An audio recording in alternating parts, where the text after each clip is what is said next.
I traveled across the world wanting nothing but to bathe naked in the warm sea of Okinawa.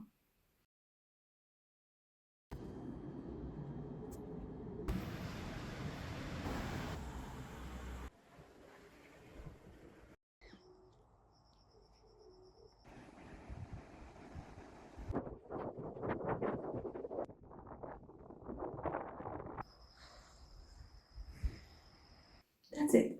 That was my deep spiritual longing, sensory pleasure, freedom, and delight.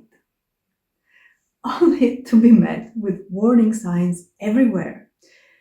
Dangerous marine life. Enter at your own risk. I felt cheated, refused something precious that I had paid for.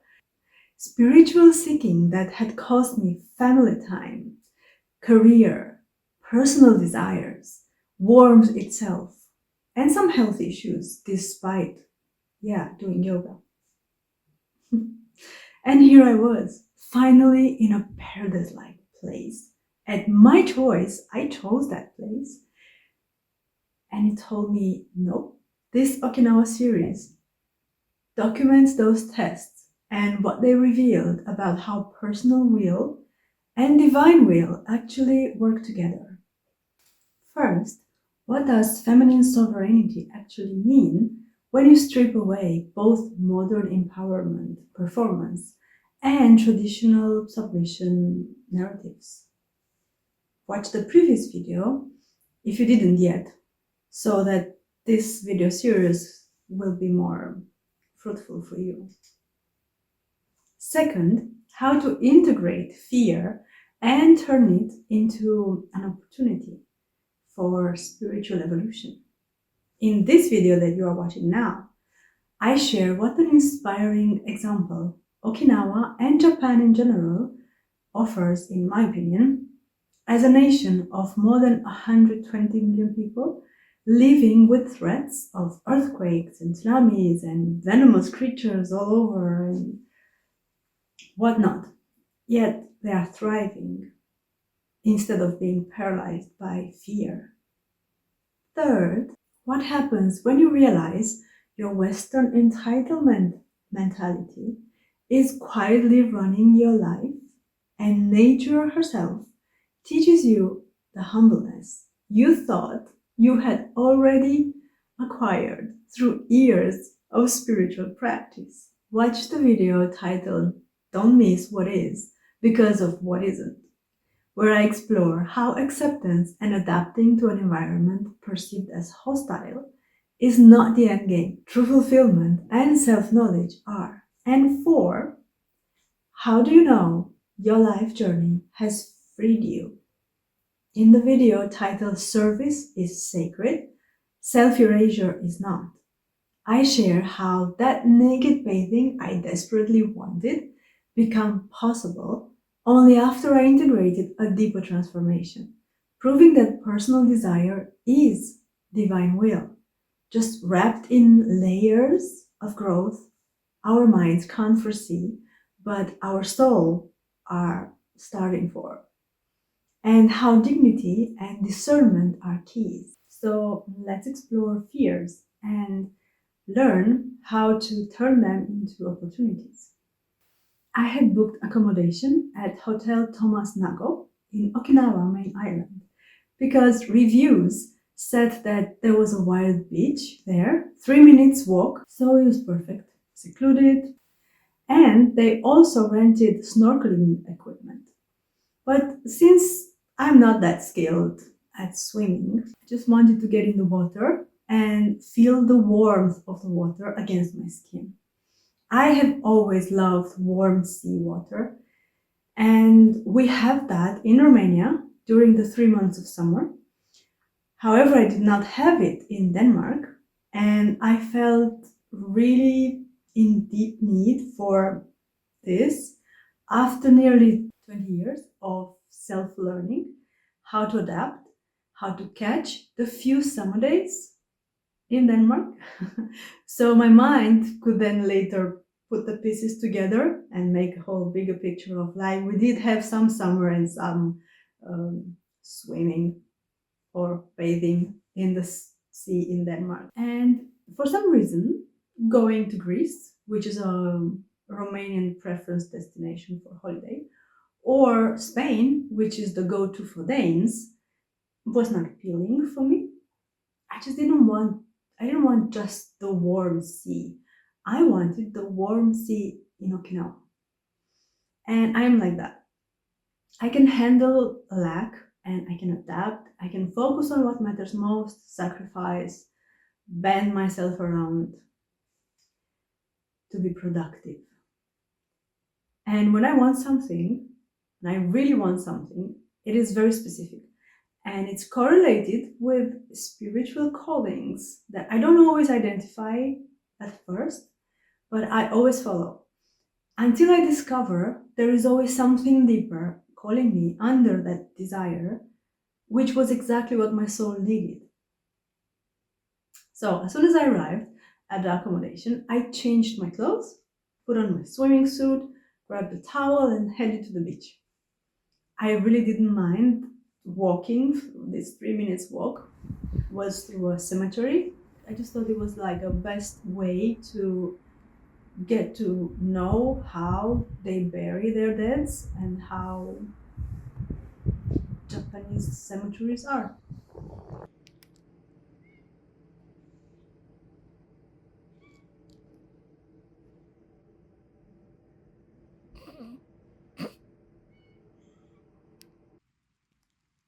This wild beach was my first choice because of the seclusion, and I had arranged my entire Japan visit or trip with crowd avoidance in mind. And that's what it meant for me in my head. Wild beach meant no people. I didn't consider other kind of dangers, like what can be wild, like natural dangers. It was not something for me to even think about. I guess many of you in Asia or Africa, Americas, both, you are used to marine life. Romania has some wildlife, like dry land, not marine life, wildlife, but not dangerous at least. Like our sea, the Black Sea, I don't think there's anything really dangerous. We don't have sharks, I'm sure, not even sharks. And Denmark, there's absolutely nothing dangerous in Denmark. Denmark is like super safe in terms of wildlife and natural threats. The first day I arrived there, I didn't go in the water because it got dark really fast.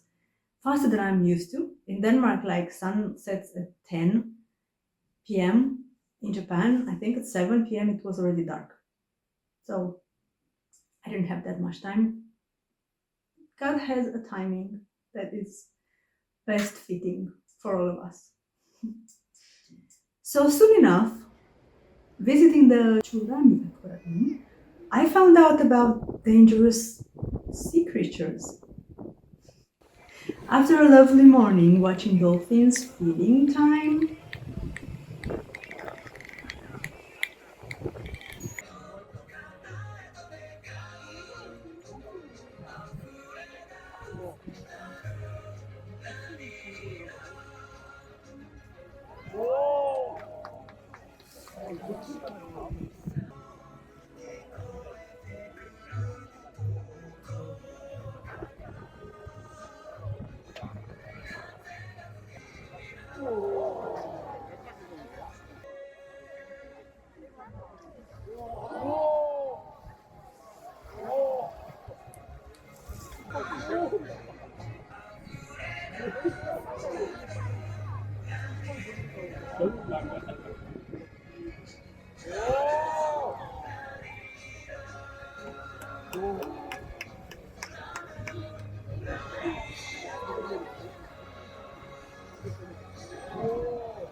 hanging around by the turtles and the manatees pools.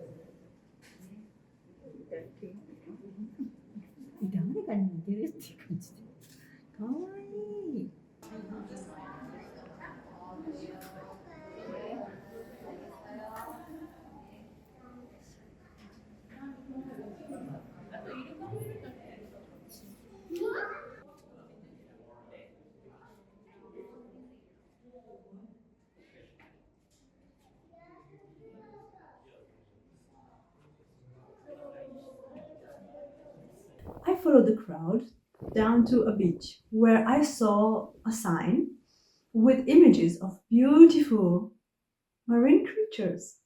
I didn't read what the sign said. I just took a picture. There were people there entering the water only down to ankle level. And I wondered, like, why is nobody going in properly? Why don't they just sit on the sand, which was like such beautiful white golden sand? Anyhow, I was in tourist mode. So I followed the crowd and the signs, and I went inside the aquarium. And honestly, until I entered the aquarium, I did not think for a second other than, wow, this must be some really beautiful marine unknown species. They were most of them unknown to me. And I was just mesmerized. They are so beautiful. And then the training began. They had placed like specific exhibitions of some real or stuffed creatures from that warning sign that I just took a picture of. Because I could recognize, oh, that was in the, oh, that's a cute one. It was in the picture on the poster outside. But there were detailed context of how you can get bitten or stung or touched. Sometimes they just touch you on the skin. And layers of what can happen to you within how long time. And eventually, if you do nothing or ignore it, you will die. So better stay off the water. That's why it's good to enter the water at your own cost or not at all. I perceived it as a threat. So I refused to even look at like properly at all of these things. What's this? The first thing that I enter. Why this? I didn't come here for this. So I just rushed past all of them, aiming for more positive vibes from the aquarium. But they made it so well organized that the danger part, each of these creatures were presented according to the level of danger they posed. So you just had to pay attention eventually, because it wasn't just one or two. It was a whole section. So it was like, okay, there's an intention behind all this. It was arranged for either for these dumb tourists that don't listen like I was doing it, or like for little kids. Maybe it was both. I did realize the intention. And then I went back from the beginning and I started to really pay attention to everything that was there. Like, okay, I'm going to read everything. I'm going to pay full attention to this. They were so creative to exhibit this cone snail made a model of a plastic calf and a foot with a sandal on, stepping on such a snail, ankle level water. There was a tentacle coming out of that snail and stinging the foot.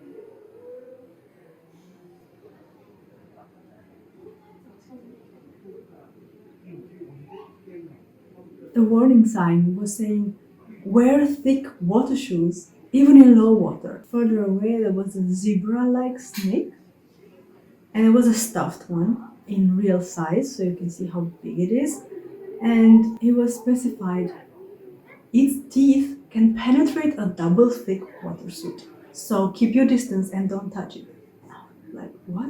I was getting more and more concerned. By the time this exhibition meant for training was over, I reached the end of it, and the actual beauty of the aquarium started with other exhibitions. I was totally tense. My body felt contracted with shallow breathing, and I could sense my frustration building up and choking me. I was not afraid of what I had just been informed about. I was frustrated. I realized this trip, if this is true, and all I want is water, seawater, and me there, and there's these things there, this means this trip is not about that, isn't it?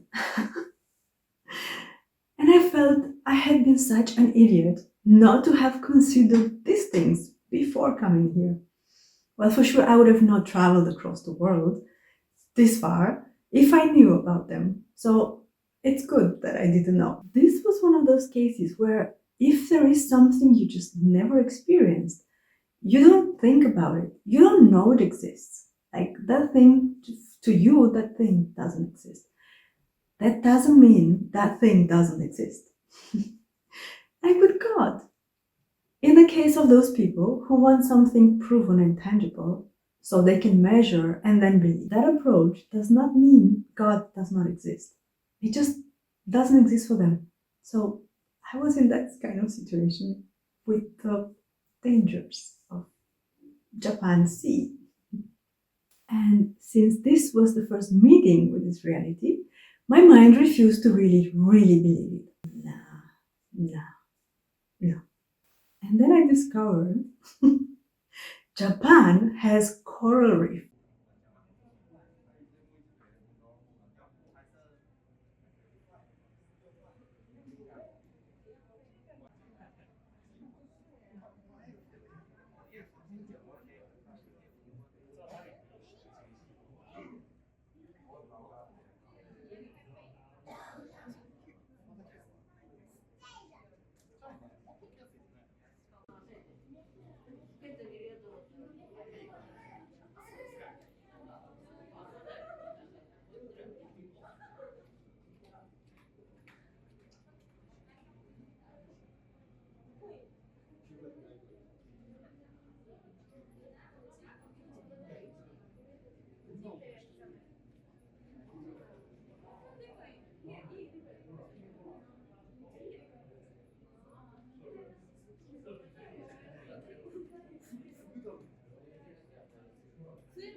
He's looking at me.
Huge.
was like one of the biggest wishes and hopes and biggest desires. Ever since I know myself, I've been dreaming that one day I would be able to go and explore the coral reef.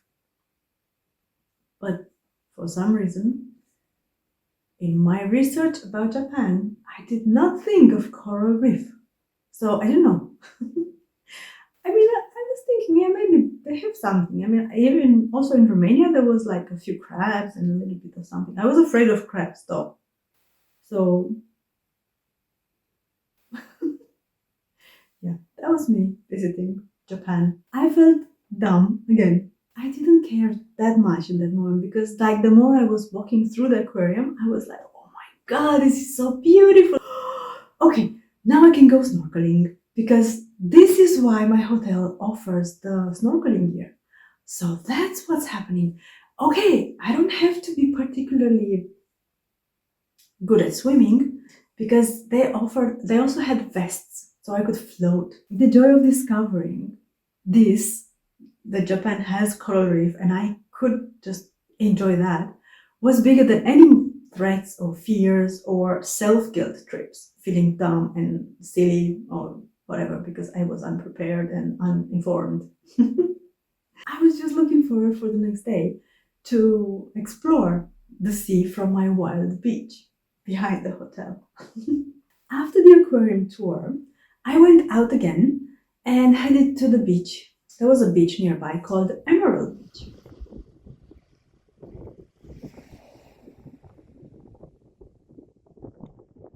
God, it was so paradisiacal, so perfect, like really beautiful, like in the movies. Remember, it was my first holiday ever. There was not so many people there, nobody in the water. I saw there were nets at a distance, so I was like, oh, that's what it means. I've never heard of it before, never saw that before. Oh my god, people are so creative. So in order to like live with the danger, they put nets in on the sea. I just saw it as a great solution. 3 lifeguards. This is the safest there is. Out of this world, beautiful.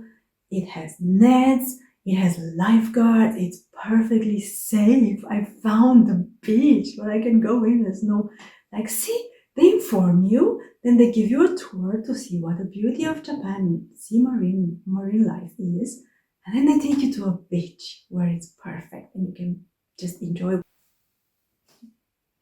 I went into with my toes in the water, emerald-like water, and I felt it caressing my toes. I was like, oh, sorry to get in. I was like, put my backpack down and I was like about to go in. And then I hear loud whistle sounds behind me and I turn around and I see the lifeguard running towards and shouting in Japanese something to a group of women who are on the other side, going into the sea and telling them to get out because they were not allowed to go deeper than knee level for safety reasons. What? Ah, one shock after another. One hot, one cold, one hot, one frustration, surprise, questioning and doubting, middle of paradox again, mesmerizingly beautiful, and yet you're not allowed to go in. You're not allowed to merge with this environment, which is what I really wanted the most. I didn't feel fear for these creatures yet because I couldn't, like my brain couldn't, there was no reference point in my head of how this is actually dangerous other than beautiful, because I've grown seeing all kind of things on TV, okay, on the screen. I never touched one, I never had any experiences. So it was just difficult, and it was, my desire to go in was too strong. So when there's such a strong desire, it just overcomes any kind of reasoning or belief that because someone says so, it's like that. It just does. This time, I was taking these warnings a little bit more seriously, how they are implemented, and the impact it had on me. Because what it made me feel, more than anything, more than fear, it was like restraint, like in a leash. Someone put a leash on me. Someone just exposed me to beauty, and I want to merge with it. And then you put a leash on me, don't let me in. This is like torture. How can you do that? I felt controlled, and I'm Aquarius. Danish people, Danish mentality, it's pretty much about freedom. It's a very free country, and it's a very free society. A visceral need in me to merge physically with that place, and just to feel the warmth and the embrace and the softening of the water on my skin. And then you're not allowed. No, I refuse. It was in the name of safety, and I just could not accept. I felt I deserved to have what I wanted, and I could not accept a refusal without a fight. Internally, of course, I'm a volcano inside. I could not conceive the real danger, and the setup that was there, it was the best way to protect me from the real danger that existed. I didn't see it in the moment. I was like a spoiled child who wants a new toy and mom won't give it. I was educated with the typical Western mentality of just buying the thing I wanted. So if I paid for this trip and made big sacrifices, when I get to the point where I can buy it, then I give it to me. I wanted my reward. And the thing that I wanted the most, I could not buy, because nature itself had its own rules, and people are the ones that need to adapt and collaborate, because nature just follows its course. And this conditioning made me feel helpless, forcefully, against my will, trapped. Isn't it funny how there are these moments where we get so caught up in our ego that we just cannot enjoy what is? Luckily, it was also nature getting me out of this mood, because I got really hungry and I needed sugar fast. And I got one of the highest highs out of following this need, because the only thing available for me to eat in that space was some sweet potatoes from a vending machine. But I would have never imagined sweet potatoes could taste so heavenly delicious. Like how were they baked like that? I've cooked sweet potatoes. It's not unusual food, but they came in a tube and they were somehow mushy, and I don't even know, did they have added sugar, or I don't know what it was, but it was like, oh my god. So from frustration, anger, tense, I feel trapped. I'm like, oh, savor, delicious, amazing taste. Plus nourished my body.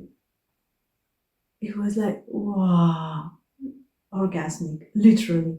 It was orgasmic. Once again, the carousel of paradoxical emotions. My body followed the basic need, food.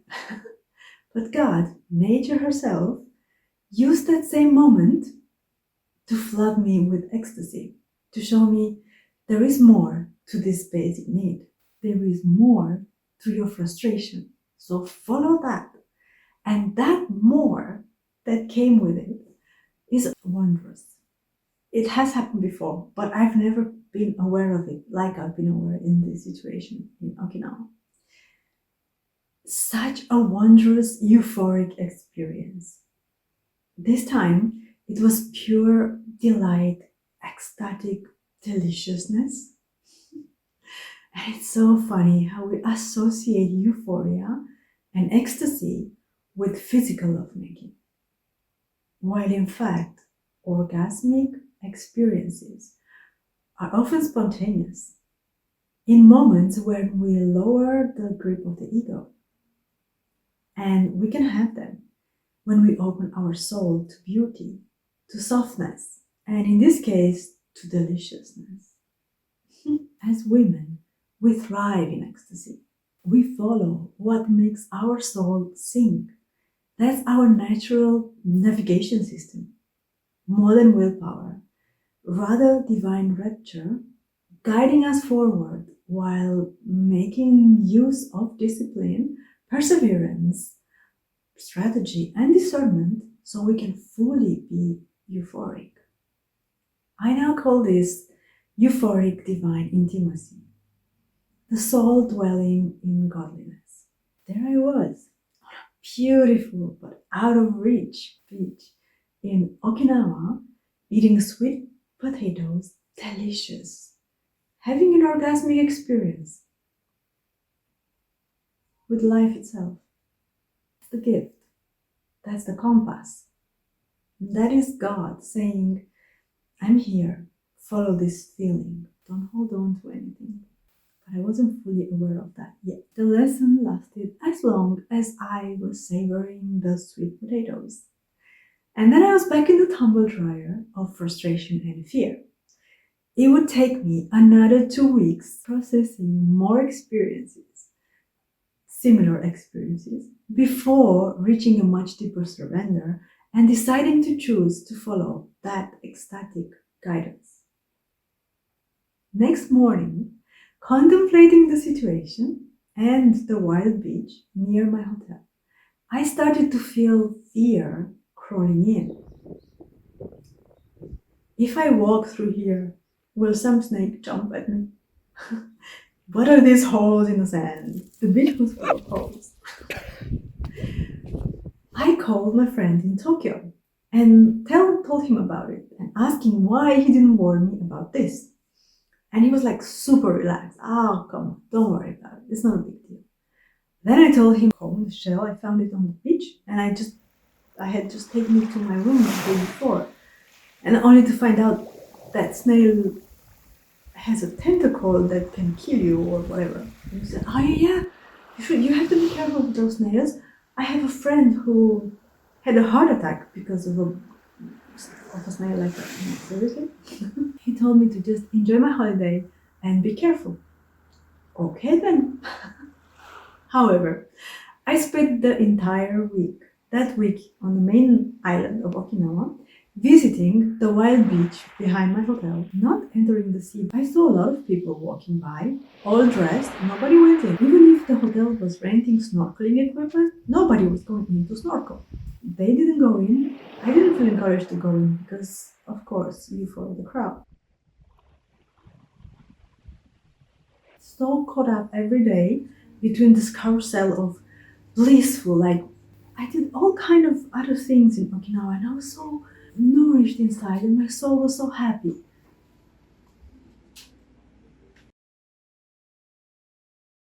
Beauty and deep revelations and insights and godlyhood. God is everywhere and it's just so simple.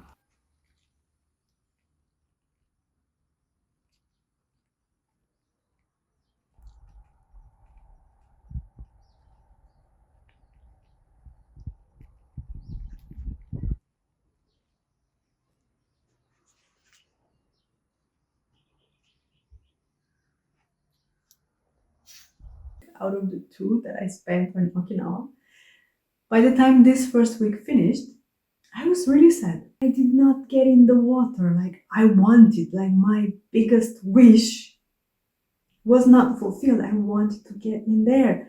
Of course, I was having, because I am volcanic inside, I was having huge reactions to why these snakes and why these crabs, why this and why that, and why, like, I was by now just deeply sad and crying every day, both by the beauty of it, but also by the frustration that it was an ongoing theme because of these intense carousels of emotions and impressions that I was perceiving constantly, with no time for me to process because I was active throughout the day and exposing myself to new experiences and new inputs, constant up and down, back and forth. Striking beauty, fear, freedom, restraint, expansion, contraction. Until one day when I noticed some guys showing up with kayaks for rent. They walked barefoot on the beach. And then they went in the water and they kept on walking. Like that's also how I found out that the water was not so deep for like 50 meters distance from the shore. They were not even wearing sandals. They stopped there by the rocks and started fishing. I had no logic. My mind was constantly zenning in and out. A few hours later, when they returned, I asked them about the kayak and they said I could have a go the next day. If I could not go in the water, at least I wanted to be somehow as if I'm in it and see the coral reef from above. Somehow I felt I was just forced to be the observer. And yeah, you meditate to achieve the detached witness state, right? This is the goal, isn't it? But in the middle of vivid, warm sea, on golden sand, under the sunlight, I really didn't care about the witness state. I couldn't appreciate to just be there and observe. And I like that. I meditate for that. I just wanted to be with it, all in it, and roll with it, and roll in it. I just wanted to be one with it. Isn't it funny how we live our lives? Instead of observing, we engage fully. We want to merge. Then we are caught up in reactions. The vicious horizontal circle that keeps us trapped in the manifestation. This is why and how we forget our godly spark within, witnessing this 3D existence. After all, isn't it what God does? Just enjoying this limitation of 3D and adjusting to what is and exploring and witnessing it. This simple, direct interaction with the 3 kayak guys made a big difference for me. They radiated a different masculinity from the one I was used to. The next day, when we met again, while they were focused on bringing the kayaks from the car to the beach and getting ready for the sea, assessing the situation, they were also considering what would be best for my experience with what they offered. An hour or so of just kayaking over the reef. I've never been in a kayak ever before. I didn't know anything. They didn't instruct me. They were assessing what was going on. And the tide was very low and the sea had withdrew. So it turned out that beach where we were at, which is my wild beach, was not the best spot for kayaking. So they suggested that we move to another beach with a car and they would bring me back later to the hotel. And it would, of course, take 2 hours longer because it was further away. It suddenly felt like I was hanging out with them. It didn't feel like a paid trip. They weren't so good in English. So most of the conversation was done with body language mostly, phone translation, and very few words. They waited for me to go back to the hotel and grab some lunch first, because it would take so much longer. They were so respectful and so kind towards me, treating me with admiration, being very practical about the situation. So somehow, suddenly, it was like an instant like this. I felt I could trust them and go with them wherever for no matter how long. And there was a new feeling. I mean, I was alone in a foreign land, far away from everything I was used to, when I was being constantly bombarded with novelty. 100 times a day I was discovering something I was not used to, I've never heard of. I didn't know how to handle it and I was just getting frustrated about it. I couldn't engage, really getting angry, because it was so beautiful, everything. So I was disarmed as soon as I was armed.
these guys, like they could have been any kind of guys and could have done anything, like, but I just felt instantly relaxed and trusted them even with my hotel key. I just gave them the key to my room, to the hotel, when I went on the kayak. Okay, you just hold this for me. What is with me having this level of trust in three foreigners, basically, on a beach far away? I've never been to that beach before.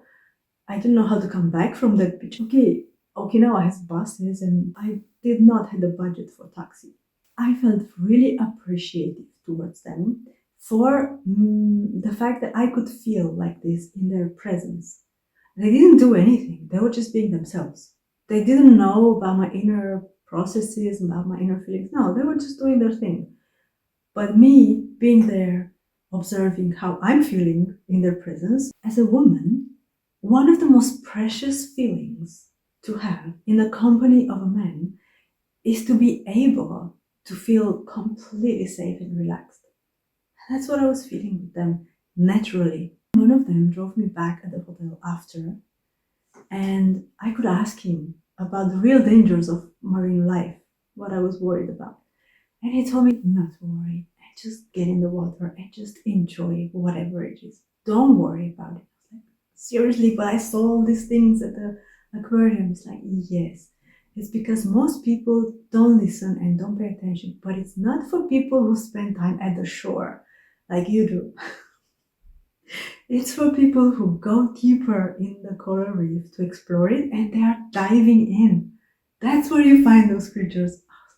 I was like, awesome information. Suddenly, the whole puzzle was complete. The danger was real, but not for me, because I was not the one who would go that far away to have these encounters. So I took it so literal, and yet not. And then, the next day, I went very determined.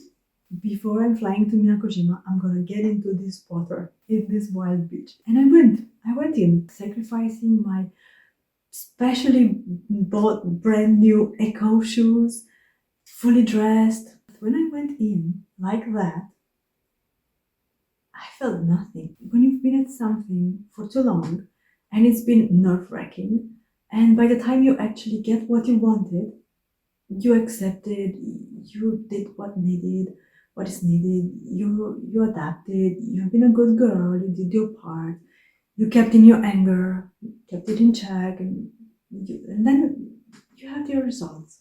Like now, okay, now you can go in the world, now you can have your result. Not the way you wanted, but at least you get in. And there was nothing. Like I couldn't enjoy it at all. I was just numb inside. And that was scary. That was the first time when I felt fear on the island. Because the snakes, the snails, that was not as scary as the realization that I had spent so much time, I put so much effort, money, and energy into this holiday, and I'm gonna get back feeling numb. How did I get to this? I had dwelled for so long between paradoxes that my mind would just turn my feelings off. And this was a level of self-defense mechanism that I had never been aware of in me or other people even. Am I really doing this to myself? I wondered, like resisting reality so hard that when it finally gave me what I wanted, I couldn't even enjoy it. This wasn't the true me. This was me caught in the tumble dryer of swinging between unfulfilled desire and paralyzing fear, never centered inside. What I was actually learning was a doorway into something so much deeper. How does an entire nation of 120 million people live with earthquakes and tsunamis and venomous creatures in the sea? And they are thriving instead of being paralyzed by fear. They integrate threat in daily life, and they thrive and they enjoy, they're happy. I saw this everywhere, like tsunami warning signs on street poles, showing sea level indicators as normal traffic lights, elementary school training for earthquake and tsunami emergencies, My friend told me this is just part of growing up in Japan. Portable solutions listed on the warning signs for possible marine life threats, like vinegar and salt and hot water for bites and stings. Earthquake-resistant architecture, like their buildings are designed to move slightly. Bathrooms are built like protective boxes. Being in a bathroom during an earthquake is probably the safest place to be in. Tsunami evacuation routes, clearly marked. Cities engineered to drain massive water within hours. Voice alert stations guiding everyone. By the time my holiday ended, I felt totally relaxed about threats. It has somehow educated me and walked me carefully, detailed, through all levels of practical fears. I got so familiarized with the topic, and above all, I realized my fears were emotional based on mental projections regarding my mom, regarding relationships, regarding all kind of things. They had actual reasons, an actual system to handle threats. Clear discernment. What is the actual threat? What is a perceived threat? What is a projected threat? How to handle what? How to be grounded and handle real threats, natural threats. And compared to this, the emotional ones related to fear of failure, fear of success, fear of rejection, fear of abandonment, fear of rejection, fear of betrayal, all the soul wounds and whatnot. In this perspective, it diminished the power they had over me. Suddenly, these fears, these emotional based ones, were easier to handle. This whole experience gave me a broader perspective. There are layers to 3D. But we make so much more out of nothing and so little out of something that is real. At least I was doing that. I was making a big deal over emotional issues and no deal at all over physical issues. Like just one simple sting or a bite. Sometimes, if you're lucky, it's just painful. People living in these other places of the world have experience with this. I don't. So maybe it's pain. Maybe there's other levels of consequences. But it's real. It's a reality that threatens lives.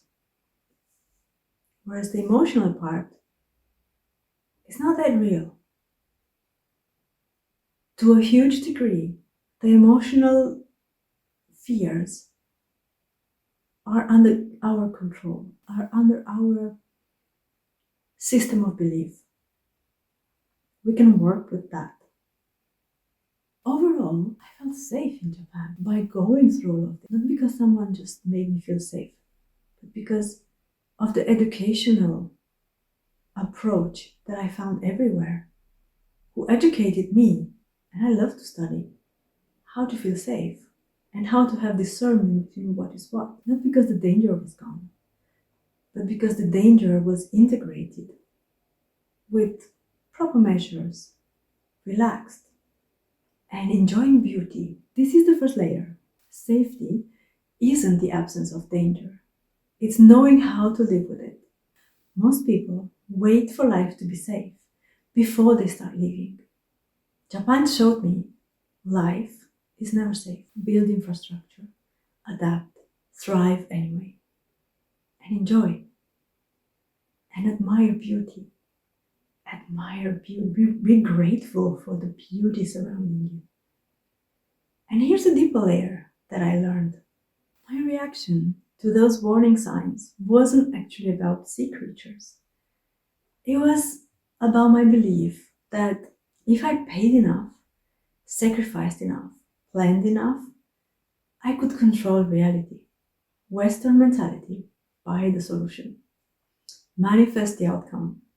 Make it happen. I had paid for this trip. I had made sacrifices to get here. Therefore, I deserved my reward. And nature said, I don't care what you paid. I have my own rules. You adapt or suffer the consequences. This was my cocoon beginning to crack.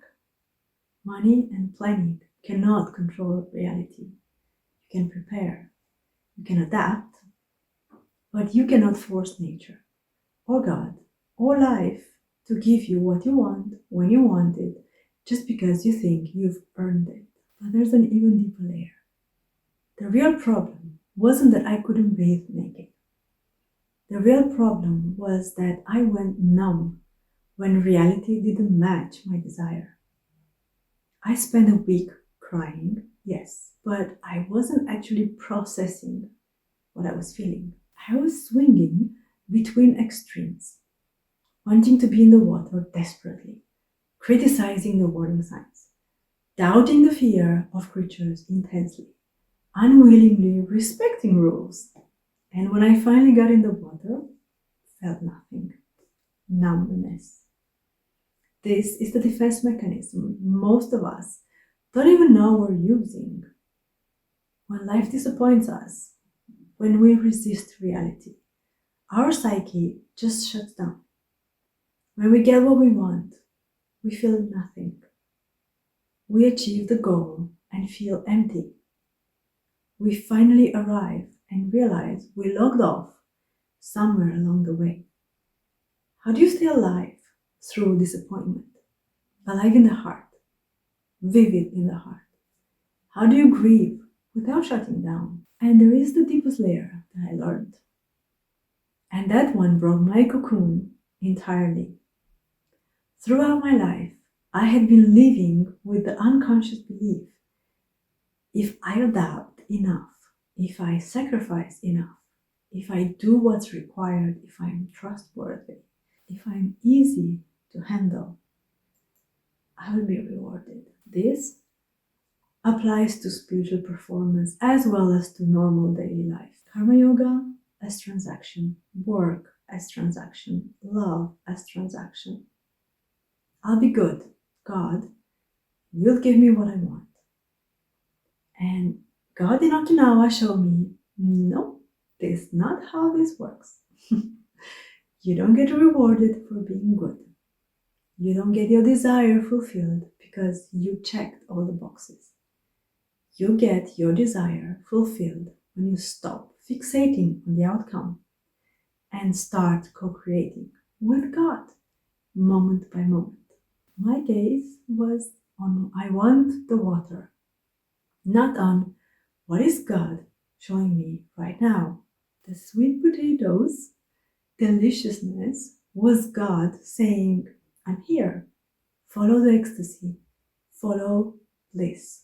Follow beauty. That's your compass. But I dismissed it. Back in the tumble dryer. And this connects directly to the first video, where I share how I realized the meaning of keeping your gaze on God, not on the man. This second video shows the same principle in a different form. Keep your gaze on God as the beauty surrounding you and act in harmony with it. Let go of the outcome that you think you deserve. This is co-creation with God. Sovereignty isn't just about your sacred role as a woman. It's about accepting the raw materials life gives you and using your inner fire to transform this raw material within your inner attitudes, developing healthy aptitudes. Reality as it is the raw material for alchemy. Not this shouldn't be happening, but this is happening. What wants to be created from this? As an alchemist of our lives, we don't complain about impurities. We use our inner fire to purify it, to burn away what's not needed, and have the gold within remaining shining.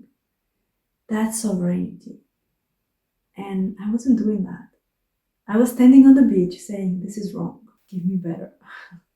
Standing there in the water, fully dressed, finally getting what I wanted and feeling nothing, then numbness terrified me more than any jellyfish or snail or snake. But here's what I didn't know yet. That violent tumbling between desire and fear was about to propel me somewhere I'd never been before. A level where neither desire nor fear had power over me anymore. Because I was caught so intensely between both extremes, wanting the water desperately and not getting it, fearing the creatures, more like being frustrated by uncertainty about fearing the creatures. It was so intense, the tumble dry emotion itself became the catapult. I got thrown up, above both paradoxes. I found the middle point, and it propelled me upwards. And from that new level, everything looked different. I explored this in the next 2 videos about the conscious climb out of numbness with fear as my companion instead of my enemy.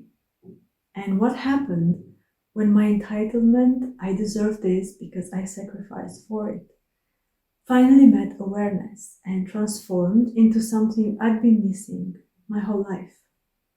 Dignity, not arrogance, not performance, but knowing my worth and acting accordingly. Because entitlement at ego level is just arrogance. But when entitlement meets awareness and soul, it transforms into dignity and humbleness. And from that place of dignity, I took a radical action that bent reality itself. And all the blessings poured through, including that naked bathing I'd been wanting all along from the beginning. For now, go find what reality you are resisting. Go practice radical acceptance as alchemy, not resignation. Stay alive through the disappointment. Don't numb yourself. Follow the ecstasy. Follow the beauty. In whatever forms it works for you. That's God guiding you forward. If you recognized yourself in my week of tumbling, if you've been swinging between desire and fear, between I deserve this and I'm terrified, if you want to explore your own sovereignty, I made a simple 7 days online course for women on exactly this, translating the unconscious to conscious, helping you embody the wisdom you already carry. It is for free. Click the link in the description. Please make sure you don't go numb, whatever you do. The world needs you alive, feeling, alchemizing reality into gold.